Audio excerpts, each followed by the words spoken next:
Top quality और consistent performance के लिए सिर्फ सिल्वर पंप्स। टॉप क्वालिटी और कंसिस्टेंट परफॉर्मेंस के लिए सिर्फ सिल्वर पंप्स, नाम याद रखना। स्वारगेट मधल्या बस स्टँड अत्याचार प्रकरणामध्ये पुणे पोलिसांना एक महत्त्वाचा पुरावा जो आहे तो हाती लागलेला आहे। ज्या दिवशी पहाटे ही घटना घडली त्यानंतर त्या तरुणीनं जे आहे ते एका व्यक्तीला आपली घटना जी आहे ती सांगण्याचा प्रयत्न केलेला होता, मात्र त्याचा जबाब जो आहे तो पुणे पोलिसांनी नोंदवलेला आहे आणि तो व्यक्ती जो आहे बस कंडक्टर असल्याची माहिती आहे।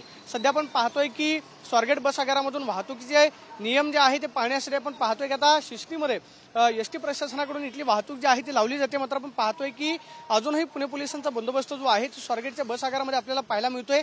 सातत्यानं इतर संघटनांकडून आंदोलनं जी आहे ती या ठिकाणी मोठ्या प्रमाणावरती होत आहेत आणि त्याचीच खबरदारी पुणे पोलिसांकडून आपण पाहतोय की अजूनही पोलिसांचा बंदोबस्त जो आहे तो स्वारगेट आगारामध्ये पाहायला मिळतोय।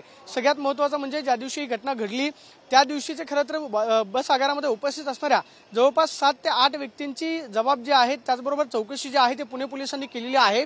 मात्र सगळ्यात महत्त्वाचं म्हणजे आरोपीच्या वकिलांनी युक्तिवाद केलेला होता की घडलेली घटना ही तरुणी आणि त्याचबरोबर जो आरोपी आहे त्याच्या संगनमतानं झालेली होती, त्यावरून सुद्धा एक बरीच चर्चा जी आहे तो होताना पाहायला मिळते। मात्र पुणे पोलिसांचा तपास जो आहे तो पीडितेनं जी फिर्याद खरं तर पोलीस ठाण्यामध्ये दिलेली होती त्या दिशेने तपास केला जातो आणि आरोपीची DNA चाचणी जी आहे ती सुद्धा पुणे पोलिसांकडून केली जाणार आहे। त्यासाठीचं रक्त त्याचबरोबर केसाचे नमुने जे आहेत ते फॉरेन्सिक लॅबला पुणे पोलिसांकडून पाठवण्यात आलेले आहेत। मात्र आपण पाहतोय की घटना घडल्यानंतर जो बस कंडक्टर जो आहे तो बस आगारामध्ये उपस्थित होता, ज्या खरं तर बस कंडक्टरला या तरुणीनं जी घटना सांगितलेली होती त्याचा जबाब जो आहे तो पुणे पोलिसांनी नोंदवून घेतलेला आहे आणि महत्त्वाचा पुरावा जो आहे तो स्वारगेट बस आगारामध्ये पुणे पोलिसांच्या हाती लागलेला आपल्याला पाहायला मिळतोय।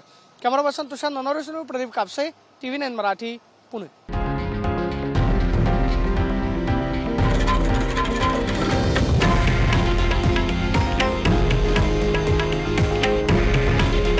हे आहे देशातील नंबर 1 न्यूज नेटवर्क आणि आपण पाहत आहात TV9 मराठी।